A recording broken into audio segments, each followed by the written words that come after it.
Hola, ¿qué tal chicos? Buenos días. Hoy es 2 de febrero del 2020 y bueno, esta es la tercera parte del video de microcontroladores. Creo que habíamos quedado acá, me parece que estamos hablando sobre los consumos del microcontrolador, que estos son consumos lógicos. Bueno, vamos a seguir una tercera parte, así van viendo sobre este tema. No estoy haciendo unos vídeos uno atrás de otro porque tengo trabajos para hacer y bueno, a veces tengo que buscar, como hoy por ejemplo un domingo, ¿no? Que estoy solo y aprovecho a hacer el video el domingo a la mañana. Van a ser las 9 recién. Bien. Yo estoy en Buenos Aires, en Argentina, en la localidad de Monte Grande, para aquellas personas que no son de Argentina, ¿no? Que están viendo este video. Bien. Perfecto. Bueno, acá habíamos hablado de cómo consume un microcontrolador, que consume por pulsos. Se le llama consumos lógicos. Hay momentos que el microcontrolador, al igual que un microprocesador también, tiene momentos de consumo constante y momentos que no, ¿sí? Y los momentos bruscos de consumo son donde se forman los picos, que es el momento que pasa de un estado a otro, ¿sí? Acuérdense que las compuertas lógicas con que compone un microcontrolador están hechos con transistores, ya sea MOSFET o transistores bipolares, que es en corte y saturación, ¿no? Trabajan por corte y por saturación, como llaves abiertas o cerradas. En el momento de cambio de estado, que pasa de una llave cerrada a una llave abierta, esto vendría a ser entre un 0 y un 1, es donde se produce el mayor consumo de picos lógicos. Por eso las fuentes de alimentaciones convencionales, ahora se utilizan muchas fuentes electrónicas, inclusive creo en amplificadores digitales, que son amplificadores de audio con modulación de ancho de pulso, utilizan fuentes digitales ya que consumen mucha corriente, y el consumo no es un consumo lineal, sino es un consumo lógico. Y bueno, los diodos tanto la fuente de alimentación como los diodos rectificadores necesitan soportar esas frecuencias de consumo, de pulsos de consumo constante, y una fuente convencional con transformador y diodos rectificadores convencionales no están preparados para soportar esos consumos, ya que están preparados para consumir consumos lineales constantes. Entonces se utilizan fuentes electrónicas con fuentes Schottky, que pueden responder a frecuencias muy altas de consumo.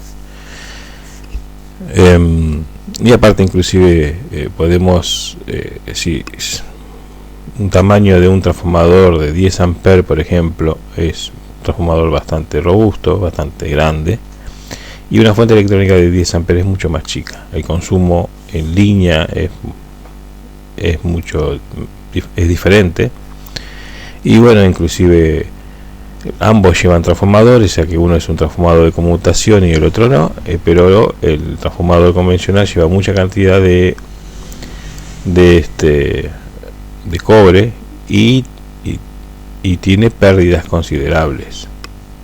No es que estamos aprovechando el 100% del transformador, la potencia del transformador, sino tiene una considerable se desperdicia energía del transformador, y es bastante considerable eso. Por eso se tienen que utilizar transformadores muy grandes, y por esa razón. Ahora, en cambio, los transformadores creo que solamente se aprovecha un 60% o menos, un 60% creo del transformador. El resto se pierde en energía porque levanta temperatura o por X motivo. En cambio las fuentes electrónicas no, tiene un 90% se aprovecha la energía, o sea, creo que es un 10%, inclusive a veces menos, de pérdidas de energía. El resto se aprovecha todo, inclusive los transformadores, como trabajan en alta frecuencia, no necesitan que sean de mucha cantidad de vueltas, entonces eso reduce el tamaño. ¿Sí? Fíjense que una fuente de alimentación de PC, creo que tenemos hay de 5 volts, hay 5 volt, 12 volt, 3,3, pero fíjense que en un momento dice que entrega esa tensión de 5 volt en 20 amperes o 30 amperes, y 12 volt creo que algo parecido, que tenemos 12 volt positivos y negativos. Y si usted lo destapan, fíjese en el tamaño que tiene. Si necesitamos poner un transformador de 20 amperes o 30 amperes, el tamaño es, bueno, ya se lo pueden ver en un cargador de batería. Bien, bueno, vamos a centrarnos de nuevo. He ido por las ramas. Bueno, entonces el momento que consume un microcontrolador es el momento cuando pasa de un estado a otro, ¿sí? De 0 a 1. Entonces esos estados, la velocidad de los cambios de estado generan picos, generan frecuencias que tenemos que evitar, esas frecuencias que puedan producir problemas en el momento de trabajo. Entonces necesitamos poner capacitores en el terminal de alimentación para hacer filtros paso abajo para que envíe todo ese residuo de frecuencia de conmutación a masa. Y bueno, hay un choquecito que se pone en serie entre el terminal y la alimentación para que no pase esas que son frecuencias que pueden producir interferencia en otra parte del equipo que está conectada a la misma fuente de alimentación, ¿sí? Por los cambios, por las velocidades de cambio de estados.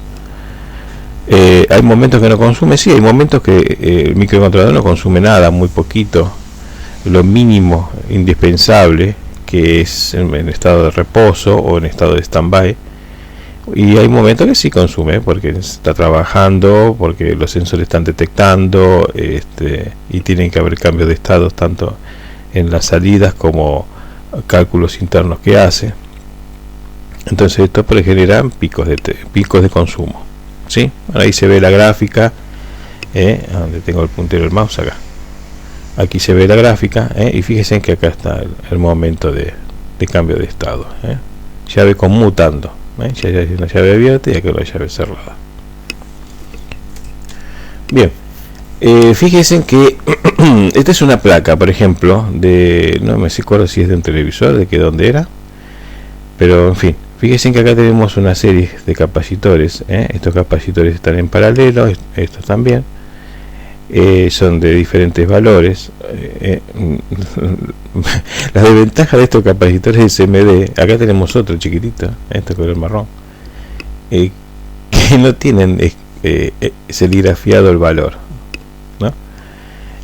Bueno, lo bueno es utilizar un capacímetro para saber qué valores son. Acá tenemos un microcontrolador y fíjense que necesita tener estos capacitores justamente para el tema que estamos hablando. Acá tenemos un video, ahora vamos a verlo. Y acá tenemos, por ejemplo, estamos viendo los ruidos lógicos a través de un osciloscopio, que es un rizado lógico, ¿sí? Ahora vamos a ver un video, para que vean, para que tengan una idea cómo se ve desde un osciloscopio. Bueno, en este caso no tienen unas bobinitas, por ejemplo, así que como tiene varios capacitores, bueno, entonces no hace falta que tenga esa bobinita para que no deje pasar a otra parte del circuito esa frecuencia de conmutación, ¿no? Bien, veamos el video. A ver, vamos a ir reduciendo para que entre en la captura. Ahí está. Fíjense que está el osciloscopio y no tiene audio, pero ahí está. Fíjense que se produce un ruido lógico. ¿Ve? Ahí le señala. ¿Sí? A ver, me parece que va a ampliar un poco más la escala para que se pueda ver mejor. Acá indica que hay 5 volt. No sé si la escala, cómo debe estar la escala, pero puede ser que haya 5 volt. A ver si puedo agrandar un poco más el video. A ver, así lo podemos ver mejor. Este es un video que yo había encontrado en YouTube, lo tomé prestado como para poder demostrarlo.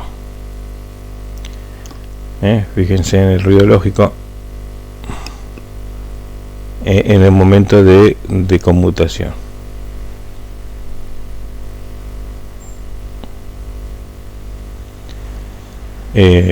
Bueno, lo que está haciendo es detenerlo para poderlo apreciar mejor. Lo que está haciendo es midiendo los pulsos de los ruidos lógicos, tanto negativos como positivos.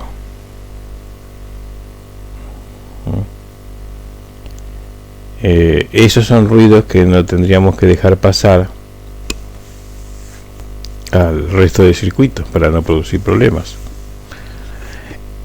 porque si no, como tanto los sensores como se alimentan también con la misma fuente de alimentación que se alimenta el microcontrolador, esto pueden causar lecturas erróneas. Por ejemplo, en los vehículos de automóvil, en las computadoras automóviles, no sería el problema porque ahí la fuente de alimentación es una batería, y tenemos continua pura, más pura que esa, imposible, ¿no? Y ahí están midiendo la frecuencia, en qué frecuencia se producen los ruidos lógicos o el rizado digital. ¿Sí? Anteriormente estaba tomando la amplitud, ahora está tomando a ver en qué frecuencia se va produciendo. Pero con fuentes electrónicas, cuando es alimentado con fuentes electrónicas, sí.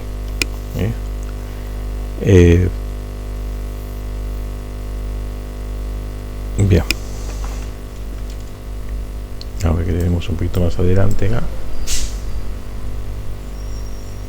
A ver, no, está haciendo prueba del osciloscopio. Bien, por eso es importante, es una de las fallas que pueden traer en los microcontroladores, en los capacitores. Acuérdense que los capacitores tienen que soportar cargas y descargas, cargas y descargas, cargas y descargas a velocidades muy altas, y bueno, eso hace que los capacitores sufran un poco, ¿no? Y bueno, con el tiempo ya vas secando, o se pueden poner en corto. Ojo que los capacitores pasan que se pueden llegar a poner en corto también un capacitor.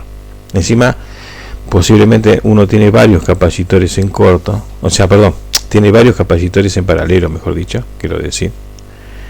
Y bueno, con uno solo que esté en corto,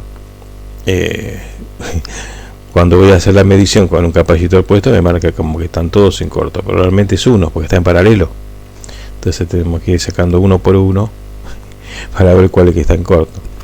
Y prácticamente a veces puede ser que sea el primero que sacamos, o a veces puede ser que sea el último que sacamos. Hemos sacado una serie de capacitores y resulta que el último que vamos a sacar es el que estaba en corto. Bueno, bien, pero lo importante es eso, ¿sí? Para que no afecte el mal funcionamiento de un microcontrolador, ¿sí? Es como si comiéramos un alimento mal estado, ¿no? Más o menos, para tener una idea. Bien, veamos acá. Bueno, el reinicio, el reset, no sé si han visto que muchos aparatos tenemos un botón de reset, inclusive la computadora, la netbook, los teléfonos celulares, las computadoras de auto. Tanto los microprocesadores como los microcontroladores tienen un reinicio. Puede ser un reinicio físico o puede ser un reinicio lógico, ¿sí? Un reinicio por interno, por software, ¿sí? Lógico. Bien. Inclusive puede tener un auto reinicio. Bien. Fíjense que acá en la primera fotografía es un agujerito, así prácticamente en las tablets también está. Es un agujerito chiquitito, que tiene, donde tenemos que poner un alfiler y tiene un pulsador adentro que lo que hace es reiniciar. Lo único que hace el reinicio es poner en un estado cero o en un estado lógico bajo un terminal del microcontrolador. ¿Se acuerdan que habíamos visto en el datasheet? Hay un terminal que dice reset, entra en reset cuando no hay tensión, cuando es un cero lógico. Después en las computadoras la ventaja que tenemos es que tiene un pulsador que dice reset. No sé si en algunas seguirán viniendo todavía, porque ya hace años que ya no uso computadoras de escritorio y ya no recuerdo. Creo que los celulares antiguamente, no me acuerdo si venían o no, creo que se sacan las baterías. Las computadoras de los autos en algunos casos se sacan la batería para el reinicio, se desconectan, se esperan unos segundos que se descarguen los capacitores y se vuelve a conectar la batería y se reinicia la computadora. Eso es lo que hace para poder borrar los datos y reiniciarlo de nuevo, ¿sí? Bueno, veamos. Pero una falla en el terminal de reset de un microcontrolador puede ocasionar problemas graves, o puede ocasionar, por ejemplo, que un microcontrolador no inicie en una falla de reset, o puede ocasionar que un microcontrolador se auto reinicie solo sin saber el por qué, o puede indicar que el microcontrolador esté muerto, o sea que no funcione y solamente es una falla en el terminal del reset, ¿sí?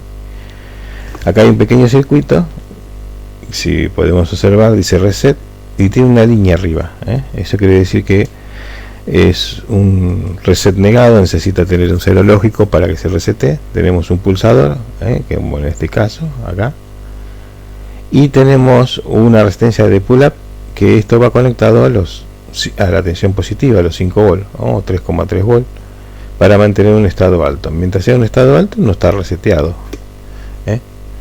y este capacitor que tenemos acá lo que hace es tener un pequeño retardo para que la estabilización de la fuente de alimentación. O sea, en el caso que cuando enciendo, cuando doy contacto o le doy a la palanca de encendido, lo que hago es arrancar la fuente de alimentación. El capacitor demora unos microsegundos en cargarse y levantar el reset, pero eso me da el tiempo necesario como para que la fuente de alimentación se estabilice. Bien, si le saco el capacitor de este capacitor C1, si yo se lo saco, no hay un reseteo y puede ser que la fuente todavía no se ha terminado de estabilizar, porque necesita esos microsegundos, que es la carga de los capacitores electrolíticos, y puede ocasionar una falla en el momento de de encenderlo, o sea, tener un auto reset en el momento de encenderlo. Enciende, arranca y se auto resetea de nuevo por X motivo. Entonces esto lo que necesitamos, lo que hacemos es que el microcontrolador demore unos microsegundos antes de iniciar su proceso. Bien, fíjense que esto el reset es decir, o sea, tenemos una tensión de 5 volt,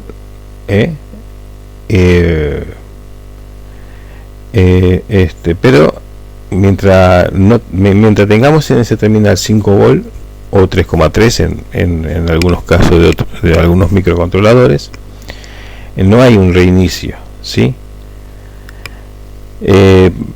Muchos vienen serigrafiados con RST o Clear o algo por el estilo, pero no viene con una línea. Realmente tendría que tener una línea arriba, esta liñita que va entre la R y la T, que eso me está indicando que es un reset negado, que tiene que haber 0 volt para que se reinicie, ¿sí?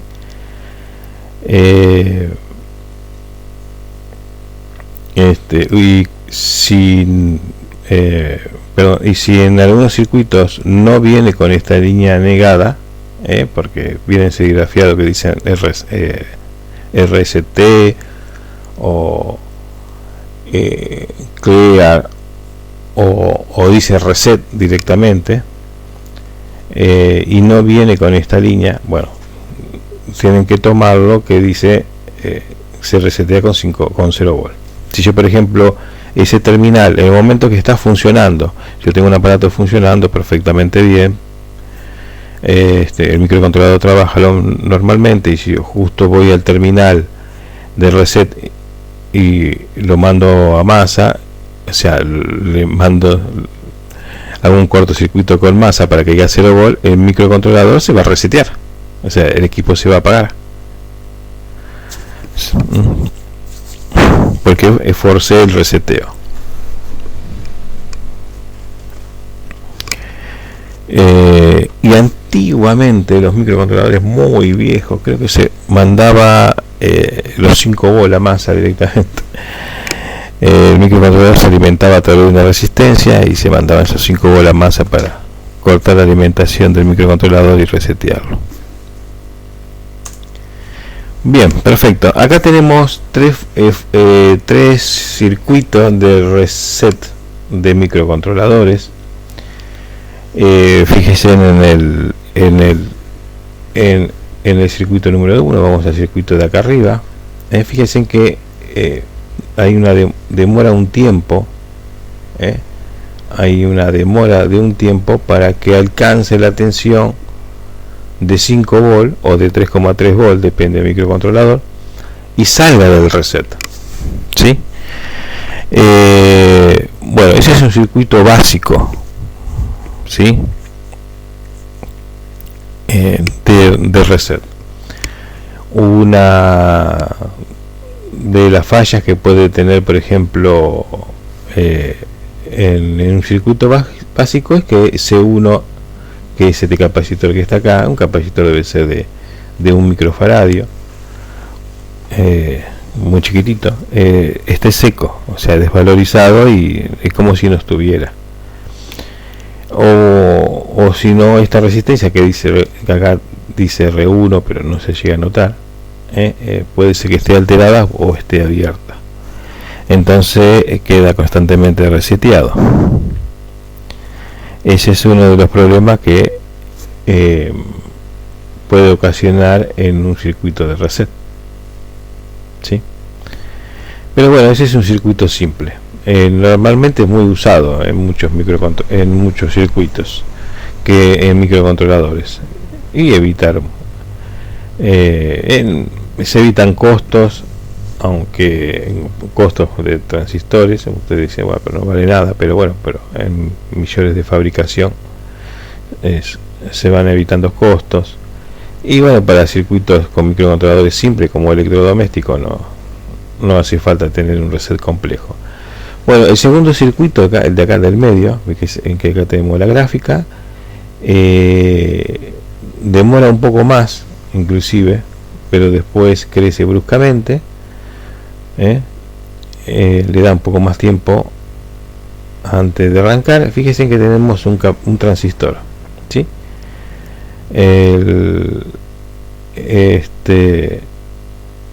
Cuando la tensión de alimentación arranca, o sea, cuando se le entrega tensión de alimentación al microcontrolador, pasa a través de un transistor, pero hasta que no se cargue el capacitor C1, que es este que está acá, el transistor Q1, que es este que está acá, que es un transistor, no conduce. Entonces va a empezar a conducir cuando el capacitor esté cargado, ¿sí? En la demora del reset, tanto de C1 como de este circuito, como de este que ahora vamos a ver, depende del capacitor, ¿sí?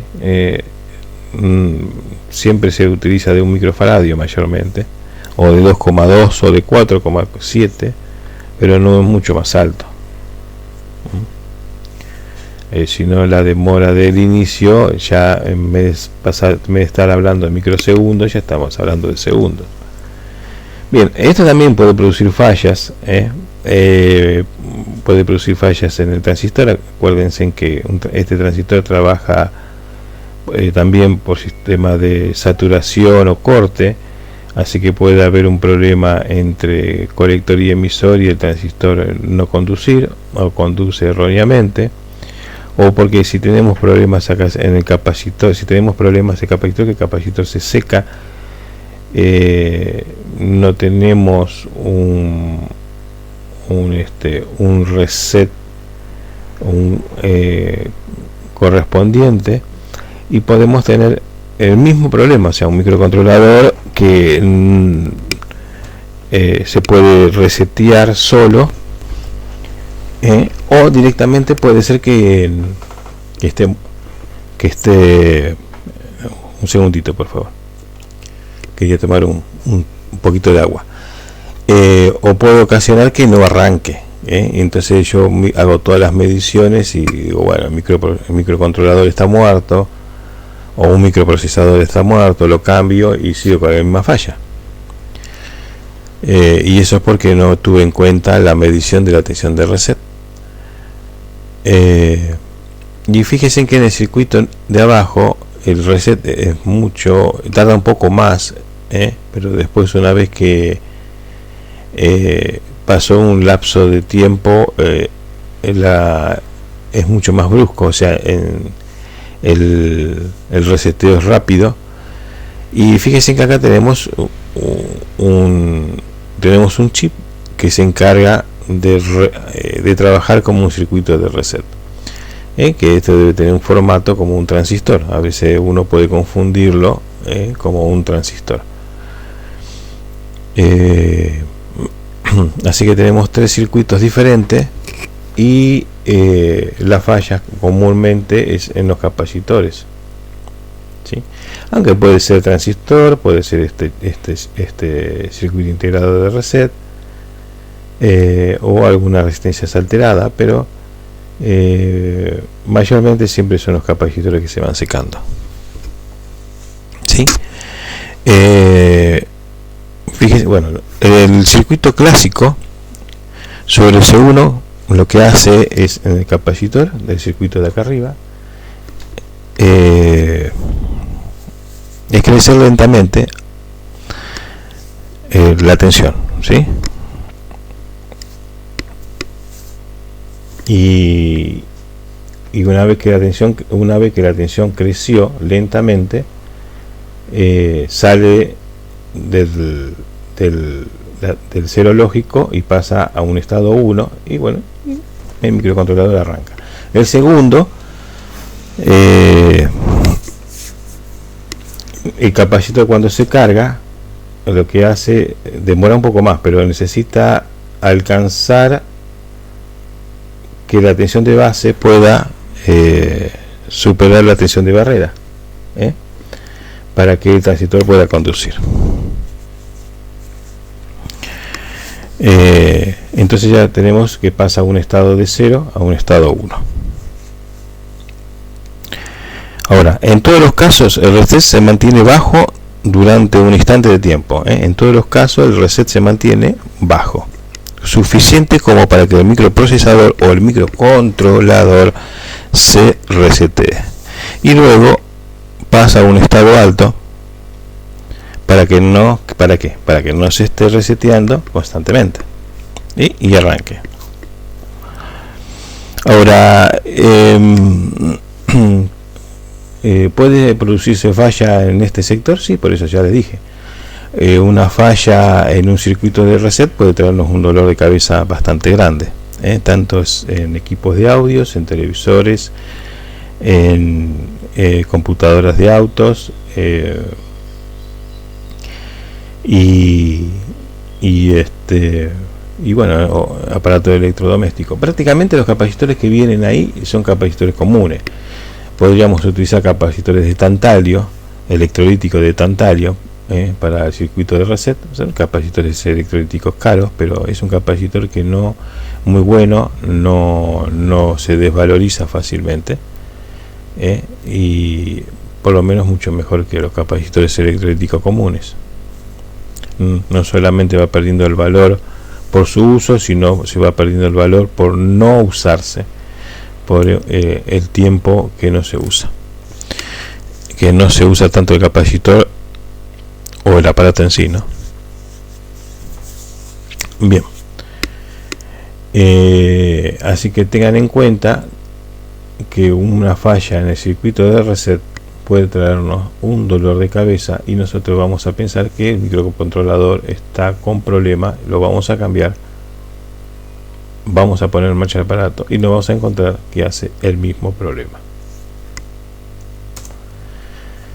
Bien, podemos crear un reinicio forzado. Sí, podemos crear un reinicio forzado,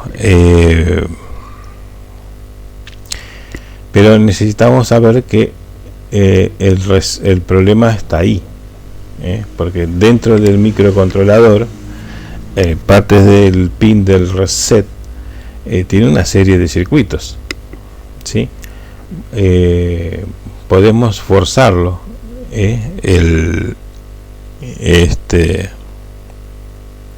al circuito de reset. Bueno, ¿cómo podemos reparar el circuito de reset? Bien, bueno, simplemente necesitamos una resistencia de 100 ohm conectada momentáneamente entre reset y masa. Buscamos cualquier resistencia más o menos entre 100 ohm y 120 ohm. Buscamos el pin que dice reset, la conectamos a masa a través de una resistencia, encendemos el equipo, esperamos unos segundos, y después de encendido y esperar unos segundos, lo que hacemos es desconectar la resistencia de la patita de reset, y bueno, si el equipo empieza a funcionar, el problema se encuentra entonces en el circuito de reset, ¿sí? Entonces yo localizo la patita de reset, la mando a masa con una resistencia, puedo tener un pulsador puesto en serie con una resistencia y mantenerlo presionado.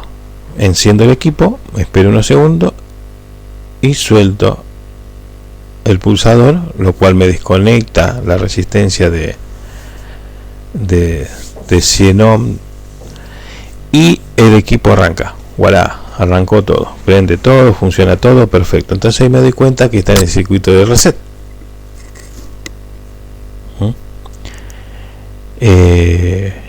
Así que bueno, ahora, ¿qué pasa si no funciona? Me hace lo mismo, o sea, directamente hace exactamente lo mismo. Bueno, acá lo que tendríamos que hacer es empezar a medir tensión, así que vamos a necesitar de un tester, o un multímetro. Tenemos que medir la tensión de reset. Tiene que haber 5 volts en la mayoría de los casos. En algunos de los casos, depende del microcontrolador, hay 3,3 volts.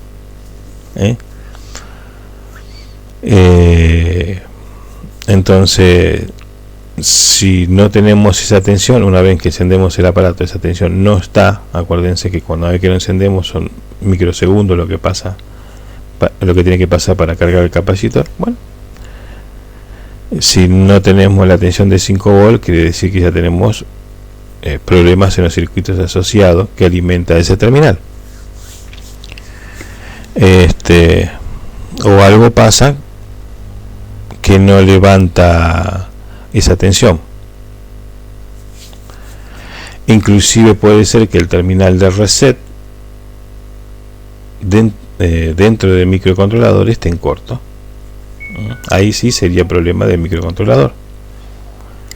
Pero bueno, ¿cómo podemos hacer eso? Ir levantando la patita del microcontrolador del reset. Si la tensión aparece, bueno, tenemos un problema ahí. Bien.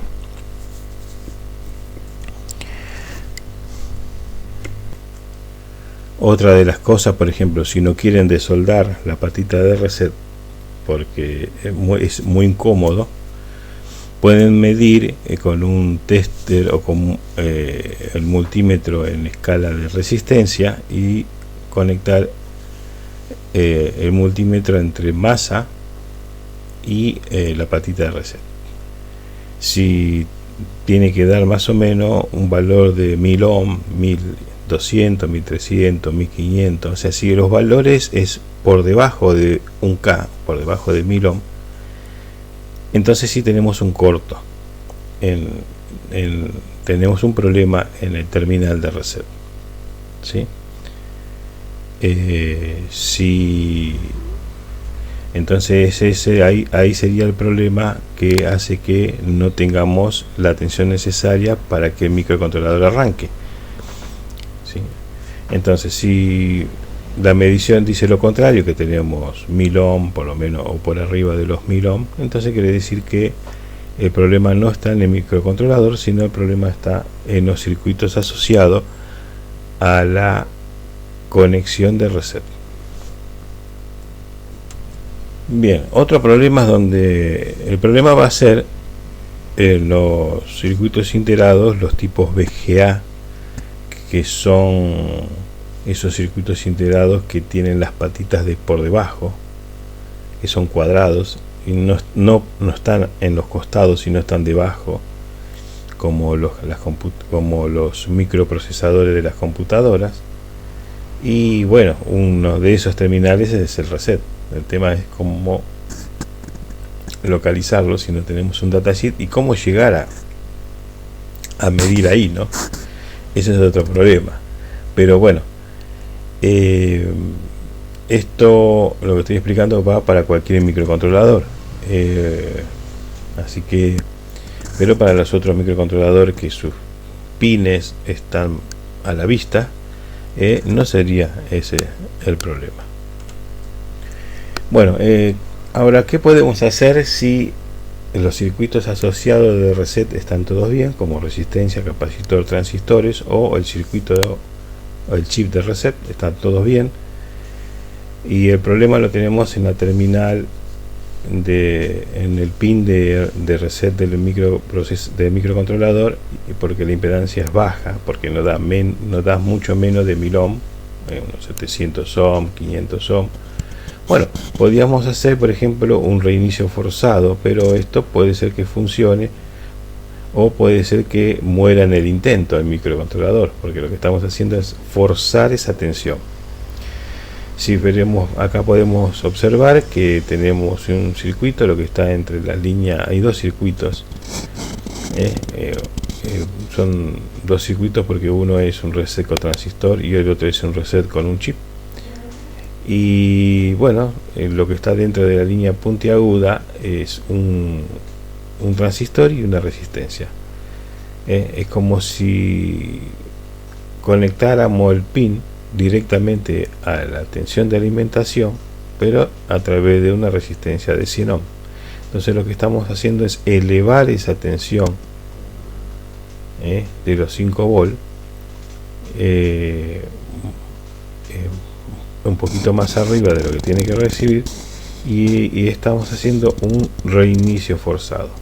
Bueno, puede ser que todo funcione bien, todo perfectamente bien, no se sabe cuánto tiempo puede llegar a funcionar, puede en cualquier momento morir el microcontrolador, porque ya el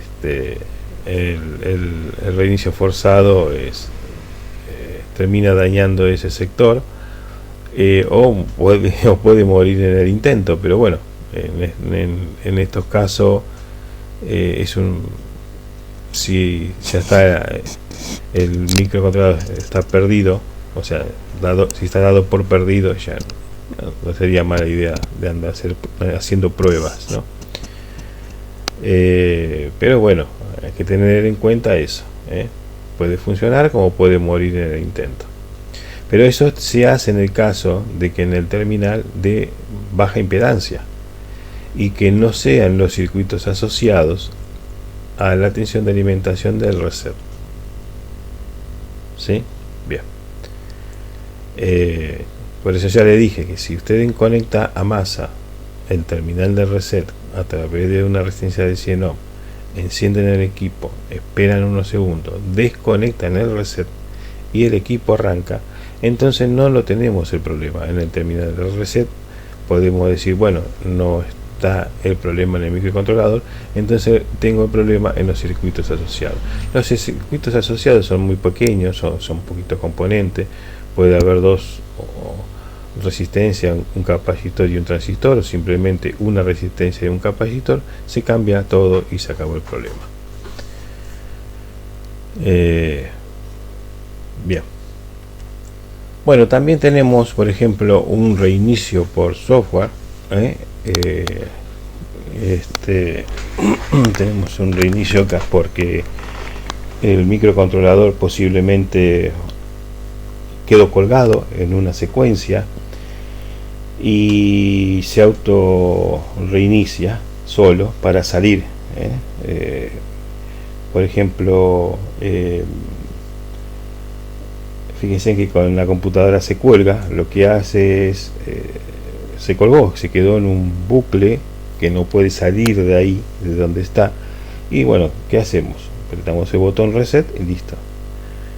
En un teléfono celular también puede pasar lo mismo, y lo que tenemos que hacer es desconectar la batería y listo.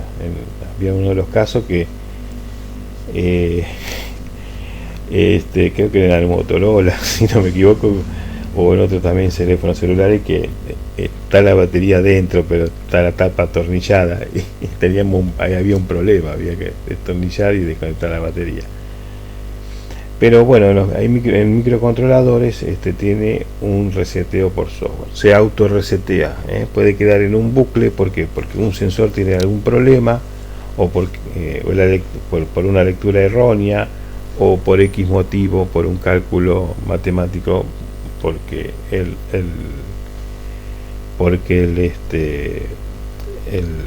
programita no está bien hecho, lo que sea, puede ser por cualquier cosa, de lo que sea. Inclusive hasta por temperatura se resetean, porque están chequeando, están sensando la temperatura o el consumo de trabajo, y si se excede se autoprotege y se reinicia y vuelve a comenzar, ¿sí?